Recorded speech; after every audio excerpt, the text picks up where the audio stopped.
19వ కీర్తన 14వ వచనంలో నా హృదయ ధ్యానములు నీ దృష్టికి అంగీకారం లగునుగాక అని ఉంటుంది. ధ్యానము అని మనం తలంచినప్పుడు మనకు తెలిసినటువంటి అర్థం ఏమిటనగా మనసులో చేసుకునేటటువంటిది, అనగా మాటలు బయటకు వినిపించకుండా చేసుకునేటటువంటి ధ్యానము. దాన్ని మెడిటేషన్ అని కూడా అంటూ ఉంటాము ఇంగ్లీష్లో. కానీ దావీదు చేసినటువంటి ధ్యానము వేరే అర్థాన్ని ఇస్తూ ఉంటుంది.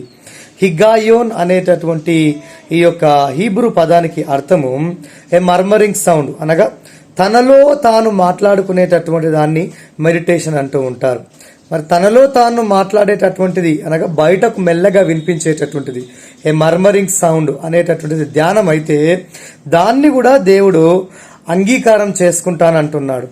ఒకవేళ నీవు ధ్యానము చేసినట్లయితే మెల్లగా మాట్లాడుతూ ఈ హిగ్గాయోన్గా మాట్లాడుతూ నీవు చేసేటటువంటి ధ్యానాన్ని కూడా దేవుడు అంగీకరిస్తాడని ఇక్కడ అర్థము.